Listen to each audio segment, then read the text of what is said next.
ಒಬ್ಬ ಕಲಾವಿದ ಈಗ ಒಂದು 10-15 ವರ್ಷಗಳಿಂದ ಕಷ್ಟಪಟ್ಟು ಒಂದು ಪ್ರೋಗ್ರಾಮ್ ಬರ್ತಾರೆ, ಬಂದು ಒಂದು ಸಿನಿಮಾಗಳು ಇನ್ನೇನು ಇಷ್ಟ ಆಗೋವಾಗ ಕೆಲವೊಂದು ಇನ್ಸಿಡೆಂಟ್ಗಳು ನಡೆದಾಗ ಅದು ಕಲಾವಿದರಿಗೆ ಎಷ್ಟು ಎಫೆಕ್ಟ್ ಆಗುತ್ತೆ ಅಂದರೆ ಸಹ ಕಲಾವಿದರಿಗೆ ಎಷ್ಟು ಎಫೆಕ್ಟ್ ಆಗುತ್ತೆ. ಇವಾಗ ನೀವು ಇಷ್ಟು ಕಷ್ಟಪಟ್ಟು ಒಂದು ಮೇಲೆ ಬಂದಿದ್ದೀರಾ, ಎಕ್ಸಾಂಪಲ್ ತೊಗೊಂಡ್ರೆ ರಾಕೇಶ್ ಅವರು ಸಡನ್ನಾಗಿ ಹಂಗಾದಾಗ ಸರ್ ಸಹ ಕಲಾವಿದರು ಒಂದು ಕ್ಷಣ ಮೈಂಡ್ ಬ್ಲಾಕ್ ಆಗ್ಬಿಡಲ್ವಾ ಅಂತ. ಸರ್ ನೀವು ನಂಬ್ತಿರೋ ಬಿಡ್ತೀರೋ, ನಾನೊಂದು ನನ್ನ ಕಣ್ಣೆಲ್ಲ ಫುಲ್ ಡಾರ್ಕ್, ನಾನೇ ಡಾರ್ಕ್ ಸರ್ಕಲ್ ಗೊತ್ತಾಗಲ್ಲ ಹಂಗಾಗಿ. ಬಟ್ ವಿಷಯ ಏನು ಅಂದರೆ ನಾನು ಇಲ್ಲೇ ಮಲ್ಗೋದು, ಈ ಮ್ಯಾಟ್ ಮೇಲೆ ಮಲ್ಗೋದು, ನಾನು ಮಲ್ಗೋ ಜಾಗನೇ ಇದು. ಒಂದು ರಾಕೇಶ್ ಹೋದಲ್ಲಿಂದ ನನಗೆ ಅದು ಯಾಕೋ ಗೊತ್ತಿಲ್ಲ, ಅವ್ನು ಹೋಗಿ ಒಂದು 3-4 ದಿನಕ್ಕೆ ಒಬ್ಬರು ಮೇಕಪ್ ಮ್ಯಾನು ಗೌಡ್ರು ಅಂತ ಅವರು ತೀರ್ಕೊಂಡು, ನನಗೆ ಮೇಕಪ್ ಹಾಕಿದ್ರು ಹಿಂದಿನ ದಿನ, ಅವರು ತೀರ್ಕೊಂಡ್ಬಿಟ್ರು. ಇವರು ಇಬ್ಬರು ತೀರ್ಕೊಂಡಿದ್ದಾರೆ. ನನಗೊಂದು ವಾರದಿಂದ ನಿದ್ದೆ ಇಲ್ಲ. ಸೊ ಮೇಕಪ್ ಮ್ಯಾನು ತೀರ್ಕೊಂಬಿಟ್ರು. ಅದಾದಲ್ಲಿಂದ ನಾನೇ ಒಂಥರ ಡಿಪ್ರೆಷನ್ ಥರ ನನಗೆ. ಸೊ ನನಗೆ ಸುಮ್ಮನೆ ಕೂತಾಗ ನನಗೆ ಈ ಕಡೆ ಎಲ್ಲ ನೋವು ಬರೋಕ್ಕೆ ಶುರು ಆಗುತ್ತೆ. ಏನಪ್ಪ ಹಿಂಗೆ, ನಾನು ಮನೇಲಿ ಒಬ್ಬನೇ ಇರ್ತೀನಿ, ಬಾಗಿಲು ಹಾಕ್ಕೊಂಡಿರ್ತೀನಿ, ಅಕಸ್ಮಾತ್ ನಾನೇನಾದರೂ ಬೆಳಗ್ಗೆ ಆಗೋಷ್ಟೊತ್ತಿಗೆ ಇಲ್ಲ ಅಂದರೆ ನನಗೆ ಬಾಡಿ ಹೆಂಗೆ ತೊಗೊಳ್ತಾರೆ, ನಂಗೆ ಈ ಥರ ಎಲ್ಲ ಯೋಚನೆ ಮಾಡೋಕ್ಕೆ ಶುರು ಆದೆ. ಯಾಕಂದರೆ ಅವ್ರು ನಮ್ಮ ಜೊತೆ ಇದ್ದವರು, ನಾನು ಅವನು ಬೇರೆ ಬೇರೆ ಚಾನಲ್ ಇದ್ವಿ ಮೊದಲು, ಆದರೆ ಈವೆಂಟ್ಸಲ್ಲಿ ಹೊಟ್ಟೆ ಸಿಗ್ತಾಯಿದ್ವಿ. ನಾವೆಲ್ಲ ಬೇರೆ ಚಾನಲ್ ಅಂತ ನಮ್ಗೆ ಅನ್ನಿಸ್ತಾನೆ ಇರಲಿಲ್ಲ. ಯಾಕಂದರೆ ಈಗ ನನ್ನ ಮನೇಲಾಗಲಿ, ರಾಕೇಶ್ ಅವ್ರ ಮನೇಲಾಗಲಿ, ಇನ್ನೊಬ್ಬರು ಮನೇಲಾಗಲಿ, ನಾವೆಲ್ಲ ಸರ್ ಇಲ್ಲಿಗೆ ಬರ್ತೀವಿ ಅಂತ ಕನಸು ಕಂಡಿರಲಿಲ್ಲ. ಕಲಾವಿದರಾದ್ವಿ, ಇಲ್ಲಿಗೆ ಬಂದ್ವಿ. ಇಲ್ಲಿಗೆ ಬಂದ್ರ ಮೇಲೆ ನಾವು ಏನೂ ಕನಸು ಕಟ್ಟಿಲ್ಲ ಸರ್, ನಾವು ಬರೀ ಕೆಲಸದ ಬಗ್ಗೆ ಅಷ್ಟೇ ಕನಸು ಕಟ್ಟಿರೋದು. ಆದರೆ ನಮ್ಮ ಹಿಂದೆ ನಮ್ಮ ಅಪ್ಪ, ಅಮ್ಮ, ಅಣ್ಣ, ತಂಗಿ, ತಮ್ಮ ಇವರೆಲ್ಲ ಕನಸು ಕಟ್ಕೊಂಡ್ಬಿಟ್ಟಿದ್ದಾರೆ. ನಮ್ಮ ಅಣ್ಣ ಸ್ಟಾರ್ ಆಗ್ತಾನೆ, ನನ್ನ ಮಗ ಸ್ಟಾರ್ ಆಗ್ತಾನೆ, ಈ ಬಡತನ ಇಲ್ಲಿಗೆ ಮುಗೀತು, ಇನ್ನೇನಿದ್ರು ನಮ್ಮದು ಒಳ್ಳೆ ಲೈಫು. ಈ ಕನಸು ಎಲ್ಲ ಕಲಸಿ ತಟ್ಟೆಲಿಟ್ಟು ಇಲ್ಲಿಗೆ ತಂದಾಗ ಬಿದ್ದೋಗ್ಬಿಟ್ರೆ ಸರ್ ಇದು ಕಲಾವಿದನ ಮನೆ ಅಂತಲ್ಲ, ಯಾರ ಮನೆಯಲ್ಲೂ ಈ ಥರ ಆಗಬಾರ್ದು. ಇದು ನಮಗೆ ಜೀವನದಲ್ಲಿ ಇರೋ ತನಕನೂ ಪಾಠ. ಸೊ ನನಗೆ ಇಷ್ಟೇ ಅನಿಸ್ಬಿಡ್ತು, ಸತ್ಯವಾಗಲೂ ಇಲ್ಲಿ ಏನೂ ಇಲ್ಲ, ಇರೋ ತನಕ ಎಲ್ಲರ ಜೊತೆ ಚೆನ್ನಾಗಿ ಮಾತಾಡ್ಬಿಡೋಣ, ಯಾವ ಜಗಳನೂ ಬೇಡ, ಯಾರ ಮೇಲೆ ಕೋಪನೂ ಬೇಡ, ಯಾರಿಗೂ ಮೋಸನೂ ಬೇಡ, ಯಾರಿಗೂ ಅನ್ಯಾಯನೂ ಬೇಡ. ಸೊ ಹಂಗಂತ ನಾವೇನು ದೇವರಲ್ಲ, ನಾವು ತಪ್ಪು ಮಾಡ್ತೀವಿ, ಎಲ್ಲರೂ ತಪ್ಪು ಮಾಡ್ತೀವಿ. ಬಟ್ ಗೊತ್ತಿದ್ದು ನಾವು ಮಾಡೋದೇ ಬೇಡಪ್ಪ. ಅಪ್ಪ ದೇವರೇ, ಅವನು ನೆನೆಸ್ಕೊಂಡ್ರೆ ಅವನ ಸಕ್ಸಸ್ಸು ಇನ್ನೇನು ಹೋಗಿ ಹಿಂಗೆ ಬೆನ್ನು ಹೊಡೆದ್ರೆ ವಿನ್ನರ್ ಅವನು. ಯಾರಿಗೂ ಬರಬಾರ್ದು. ಎಲ್ಲರೂ ಅದೇ ಹೆಲ್ತ್ ಬಗ್ಗೆ ಸ್ವಲ್ಪ ಜೋಪಾನ.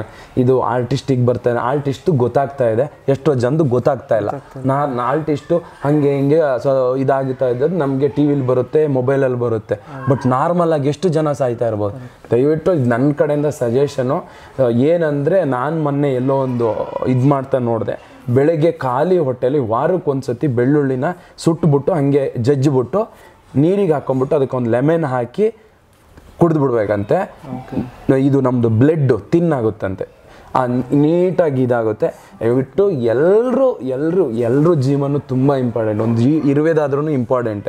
ಸೊ ನನ್ನ ಕಡೆಯಿಂದ ನಾನೆಲ್ಲೋ ನೋಡಿದ್ದೀನಿ, ಸೊ ಅದನ್ನು ನಿಮಗೆ ಹೇಳ್ತಾ ಇದ್ದೀನಿ. ಸೊ ಬೆಳ್ಳುಳ್ಳಿನ ಜಜ್ಜಿಬಿಟ್ಟು ನೀರಿಗೆ ಹಾಕಿ ಅರ್ಧ ಲೆಮನ್ ಹಿಂಡ್ಬಿಟ್ಟು ಖಾಲಿ ಹೊಟ್ಟೆಲಿ ವಾರಕ್ಕೆ ಒಂದ್ಸತಿ ಕುಡೀರಿ. ಹಾರ್ಟ್ ಅಟ್ಯಾಕು ಈ ಥರ ಆಗಲ್ವಂತೆ.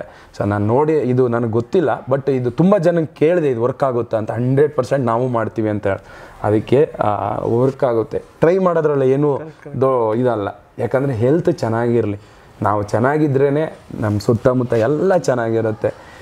ಅದಕ್ಕೆ ಅವನು ಹೋಗಿರೋದು ನಮ್ಮ ಇಡೀ ತಂಡಕ್ಕೆ ಒಂದು ಇದು. ಯಾಕಂದರೆ ಕಾಮಿಡಿ ಕಲಾವಿದ ಆಗಿ ಹೆಸರು ಮಾಡೋದು ತುಂಬ ಕಷ್ಟ. ನಾನು ಕಾಮಿಡಿ ಮಾಡ್ತೀನಿ ಅಂತ ರಿಜಿಸ್ಟ್ರ್ ಮಾಡೋಕ್ಕೆ 5 ವರ್ಷ ಬೇಕು ಸರ್. ನಾನೊಬ್ಬ ಕಾಮಿಡಿಯನ್, ನಾನು ಬಂದರೆ ನಗಬೇಕು ನೀವು ಅಂತ ಅವರು ಒಪ್ಕೊಳ್ಳೋಕ್ಕೆ 5 ವರ್ಷ ಬೇಕು. ಒಂದು ಮಗು ಆಗೋಕ್ಕೆ 9 ತಿಂಗಳು ಸಾಕು. ಆದರೆ ನಾನೊಬ್ಬ ಕಲಾವಿದ ಅಂತ ಒಪ್ಸೋಕ್ಕೆ ಅಷ್ಟು ವರ್ಷ ಬೇಕು. ಅಷ್ಟೆಲ್ಲ ಒಪ್ಪಿಸಿ, ಅಷ್ಟೆಲ್ಲ ನಗಿಸಿ ಇನ್ನೇನು ಕೇಳಬೇಕಾಗಿತ್ತು ಸರ್. ನಮ್ಮೆಲ್ಲರ ಕನಸು ಸಿನಿಮಾದಲ್ಲಿ ಹೆಸರು ಮಾಡಬೇಕು, ಸಿನಿಮಾದಲ್ಲಿ ಚಿಕ್ಕಣ್ಣ ಆಗಬೇಕು, ಸಿನಿಮಾದಲ್ಲಿ ಸಾಧು ಕೋಕಿಲ ಸರ್ ಆಗಬೇಕು, ಸಿನಿಮಾದಲ್ಲಿ ಶರಣ್ ಸರ್ ಥರ ಆಗಬೇಕು, ಕೋಮಲ್ ಸರ್ ಥರ ಆಗಬೇಕು, ಜಗ್ಗೇಶ್ ಸರ್ ಥರ ಆಗಬೇಕು. ಕಾಮಿಡಿ ಮಾಡೋದ್ರಲ್ಲಿ ನರಸಿಂಹರಾಜು ಸರ್ ಅವ್ರ ಥರ ಎಲ್ಲ ನಾವು ಅಂದರೆ ಅವ್ರನ್ನೆಲ್ಲ ಟಚ್ ಮಾಡೋಕ್ಕಾಗಲ್ಲ. ಲೆಜೆಂಡ್ಸ್ ಅವರು, ನಮ್ಮೆಲ್ಲರ ಇನ್ಸ್ಪಿರೇಷನ್. ಬಟ್ ಆ ಲೈನಲ್ಲಿ ಹೋದರೆ ಒಂದು ಚೆನ್ನಾಗಿರುತ್ತಲ್ಲ ಅನ್ನೋ ಕನಸಿಗೆ ಬೆಂಕಿ ಹಚ್ಬಿಟ್ರೆ ಈ ವಯಸ್ಸಲ್ಲಿ. ಕಾಮಿಡಿ ಕಲಾವಿದರಿಗೆ ನೋವು ಇರುತ್ತೆ ತೋರಿಸ್ಕೊಳಲ್ಲ, ಈ ಥರ ನೋವು ಬೇಡ, ಅವನೇ ಇರದೇ ಇರೋ ನೋವು ಬೇಡ. ನೀನು ನಮ್ಗೆ ನೋವು ಕೊಟ್ಬಿಡು ಭಗವಂತ, ಸರಿ ನಾವು ನೋವು ತಿನ್ಕೊಂಡೇ ಮಾಡ್ತೀವಿ, ಆದರೆ ಅಟ್ಲೀಸ್ಟ್ ನಮ್ಮನ್ನು ನಗ್ಸಕ್ಕೆ ಬದುಕ್ಸಾರೋ ಇಡು. ನೋವು ದೊಡ್ಡದ ವಿಷಯ ಅಲ್ಲ, ನೋವು ಮನುಷ್ಯಂಗೆ ಬರದೆ ಮರಕ್ಕೆ ಬರುತ್ತೆ ಅಂತಾರೆ, ಬರುತ್ತೆ, ಎಲ್ರಿಗೂ ಇರುತ್ತೆ. ನನ್ನ ನೋವು ಅಂತಾರ, ನಿಮ್ಮ ನೋವು ಅಂತಾರ. ನಾನು ಇಲ್ಲಿ ಕುತ್ಕೊಂಡು ಹೇಳ್ಕೊತಾ ಇದ್ದೀನಿ, ಪಾಪ ನಿಮ್ಗೆ ಅವಕಾಶ ಇಲ್ಲ ಹೇಳ್ಕೊಳಕ್ಕೆ, ಮಂಚನೇ ಇಲ್ಲ. ನನಗೆ ಯಾರು ಇವಾಗ ಸರ್ ನಾನು ಅದು ಇವಾಗ ಅದನ್ನೇ ಹೇಳಿದೆ, ನಿಮ್ಮ ಲೈಫ್ ಬಗ್ಗೆ ಮಾತಾಡ, ನನ್ನ ಲೈಫ್ ಬಗ್ಗೆ ಯೂಟ್ಯೂಬಲ್ಲಿ ನೋಡಿದ್ರೆ ಇಷ್ಟು ಬರುತ್ತೆ, ನನ್ನ ಹರಿಕತೆ ಯಾಕೆ ಕೇಳ್ತೀರಾ ನೀವು? ಎಲ್ರಿಗೂ ಕಷ್ಟ ಇದೆ, ಎಲ್ಲರಿಗೂ ಕಷ್ಟ ಇದೆ. ನನಗೆ ಅದೇ ನಿಮ್ಮ ಟಿ ವಿಲಿ ಮೊಬೈಲಲ್ಲಿ ನಂದು ಬರುತ್ತೆ, ನನಗಿನ್ನ ದೊಡ್ಡ ಕಷ್ಟ ಇರೋನು ದೊಡ್ಡವನು ಇದ್ದಾನೆ, ಯಾರೋ ಇದ್ದಾನೆ, ಅನ್ನಕ್ಕೆ ಎಲ್ದಿರೋನು ಇರೋನೆ. ಅವ್ರದ್ದೆಲ್ಲ ಮುಂದೆ ನಮ್ದು ಏನೂ ಅಲ್ಲ, ನಾವೆಲ್ಲ ಮುಗಿಸ್ ಬಂದಿದ್ದೀವಿ, ಇದನ್ನು ಎಂಜಾಯ್ ಮಾಡೋಣ. ಮತ್ತೆ ಅದನ್ನೇ ನೆನ್ಸ್ಕೊಂಡು ಯಾಕೆ ಅಳೋಣ? ದೇವರಿಗೆ ಸಿಟ್ಟು ಬಂದು ನಿನಗೆ ಅದು ಕೊಟ್ಟರು ಅಳ್ತೀಯ, ಇದು ಕೊಟ್ಟರು ಅಳ್ತೀಯ, ನಿಂಗೆ ಏನು ಕೊಡ್ಬೇಕಂದ್ರೆ ಇರೋದ್ರಲ್ಲಿ ಈಗ ನಾನು ಈ ಕಲಾವಿದ ಇದನ್ನು ಎಂಜಾಯ್ ಮಾಡಬೇಕಷ್ಟೇ. ಇನ್ನೂ ಚಿಕ್ಕ ಕಲಾವಿದಾಗ ಅದನ್ನು ಎಂಜಾಯ್ ಮಾಡಿದೆ, ಇನ್ನೂ ಏನಾಯ್ತು ಅದನ್ನು ಎಂಜಾಯ್ ಮಾಡೋಣ ಅಲ್ವಾ ಅಷ್ಟೇ. ಮತ್ತೆ ಕಾಲೇಜ್ ಕಲಾವಿದ ಸಿನಿಮಾ ಸರ್, ಪ್ರಮೋಷನ್ ವಿಷಯದಲ್ಲಿ ಏನಾದ್ರು ಡಿಫ್ರೆಂಟಾಗಿ, ಯಾಕಂದರೆ ಎಷ್ಟು ಪ್ರಮೋಷನ್ ಮಾಡಿದ್ರು ಆಗಲ್ಲ ಈಗ, ಏನಕ್ಕಂದ್ರೆ ನೀವು ಈಗ ಪ್ರೊಡ್ಯೂಸರ್ ಬಗ್ಗೆ ಹೇಳ್ತಾ ಇದ್ರಿ ಅಷ್ಟು ಕಷ್ಟಪಟ್ಟಿದ್ದಾರೆ ಅಂತ, ಏನಾದ್ರು ನಿಮ್ಮ ಮೈಂಡಿಗೆ ಬಂದಿದೆಯಾ? ಸೊ ಡಿಫ್ರೆಂಟಾಗಿ ಸರ್ ನನಗೆ ಗೊತ್ತಿದ್ದಂಗೆ ಪ್ರಮೋಷನ್ಸು, ವೆರೈಟೀಸ್ ಆಫ್ ಪ್ರಮೋಷನ್ಸ್ ಇದೆಲ್ಲದೂ ಒಂದು ಕಡೆ ಹಾಕಿದ್ರೆ ಜನ ಮೌಟ್ ಹಾಕಿದೆಯಲ್ಲ ಅದ್ರ ಮುಂದೆ ಏನೂ ಇಲ್ಲ ಸರ್, ಅದು ನಿಜ. ಸೊ ಒಂದು ಸರಿ ಥಿಯೇಟ್ರಿಗೆ ಬಂದು ನಮ್ಮ ಸಿನಿಮಾ ನೋಡಿ ಇಷ್ಟ ಆಗ್ಬಿಟ್ಟು ಅವರೇ ಎತ್ಕೊಂಡು ಹೋಗ್ತಾರೆ. ಕರೆಕ್ಟ್. ಈ ಥರ ಒಂದು ಸಿನಿಮಾ ಇದಾಗಕ್ಕೆ ನಾರ್ಮಲಾಗಿ ಮಾಡೋ ಟ್ಯಾಬ್ಲೋ ಪಾಂಪ್ಲೆಂಟ್ಸು ಅವು ಇವೆಲ್ಲ ಮಾಡಲೇಬೇಕು. ಸೊ ನಮ್ಮ ಸಿನಿಮಾ ಚೆನ್ನಾಗಿದೆ, ಬರ್ತಾ ಇದೆ ಅಂತ ಒಂದು ಇನ್ವಿಟೇಷನ್. ಪ್ರಮೋಷನ್ ಯಾವತ್ತಿದ್ರೂ ಜನನೇ ಮಾಡಬೇಕು, ನಮ್ಮ ಕೈಯಲ್ಲಿ ಸಾಧ್ಯನೇ ಇಲ್ಲ. ಕಾಂತಾರ, KGF, ಕಾಟೇರ ಎಲ್ಲರೂ ಜನನೇ. ಸಿನಿಮಾ ನೋಡಿ ಸಿನಿಮಾ ಎಂತ ಸಿನಿಮಾ ಸೋತವೂ ಇದಾವೆ. ಹೌದು ಅಲ್ವಾ? ಪ್ರಮೋಷನ್ ಮಾಡಿ ನಾನೇ ನಂದು ಒಂದು ಸಿನಿಮಾ ತುಂಬ ಜಾಸ್ತಿ ಪ್ರಮೋಷನ್ ಎಲ್ಲ ಮಾಡಿದ್ರು, ತುಂಬ ಖರ್ಚು ಮಾಡಿದ್ರು, ಸಿನಿಮಾ ಖರ್ಚು ಮಾಡಿದ್ರು. ಸಾರಿ,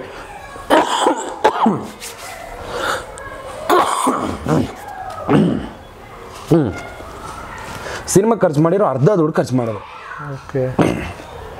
ನಿಲ್ಲಿಲ್ಲ. ವಿಷಯ ಏನಂದರೆ ಜನನೇ ಮಾತಾಡಬೇಕು. ಆ ಊರು ಚೆನ್ನಾಗಿದೆ ಅಂತ ಅಂದಾಗ ಆ ಊರಿಗೆ ಹೋಗಿ ಶುರು ಮಾಡ್ತಾರೆ. ಈ ಹೋಟ್ಲಲ್ಲಿ ಒಂದು ದೋಸೆ ಮಾಡ್ತಾರೆ, ತಿನ್ನಬೇಕು ಅಂದರೆ ಆ ದೋಸೆ ಅವ್ರು ಯಾವ ಪ್ರಮೋಷನು ಮಾಡಲ್ಲ. ಯಾವ ಹೋಟ್ಲವ್ರು ನಮ್ಮಲ್ಲಿ ದೋಸೆ ಅದ್ಭುತವಾಗಿದೆ ಬನ್ನಿ ಬನ್ನಿ ಬನ್ನಿ ಅಂತ ಕೂಗ್ತಾ ಇರ್ತಾರ. ನಾನು ಹೋಗಿರ್ತೀನಿ, ಏನು ಮಾಡ್ತಾನೆ ಗುರು ಒಂದು ದೋಸೆ ಅಂತೀನಿ ನಿಮಗೆ, ನೀವು ನಿಮ್ಮ 2 ಫ್ರೆಂಡ್ಸಿಗೆ ಹೇಳ್ತೀರಾ. ಹಂಗೆ ಆಗ್ಬೇಕು ಸಿನಿಮಾನು, ಇದು ಹಂಗೆ. ಬಟ್ ಚೆನ್ನಾಗಿ ಬಂದು ನೋಡಬೇಕು, ಯಾಕಂದರೆ ಎಲ್ಲರೂ ಕಲಾವಿದರು ಬದುಕು ನಿಮ್ಮ ಒಂದು ವಿಸಿಟಲ್ಲೇ ಇರುತ್ತೆ. ನಮ್ಮೆಲ್ಲರ ಮನೆ ಬಾಡಿಗೆಯಿಂದ ಹಿಡ್ದು, ನಮ್ಮ ಬಟ್ಟೆಯಿಂದ ಹಿಡ್ದು, ನಾನು ಹಾಕೋ ಚಪ್ಪಲಿಯಿಂದ ಹಿಡ್ದು, ನಾನು ಕುಡಿಯೋ ಗಂಜಿ ತನಕನೂ ನಿಮ್ಮದೇ. ಸೊ ನಿಮ್ಮ ಒಂದು ವಿಸಿಟು ನನ್ನ 1 ವರ್ಷದ ಬದುಕನ್ನೇ ನಡೆಸ್ಬಿಡುತ್ತೆ. ಕರೆಕ್ಟ್.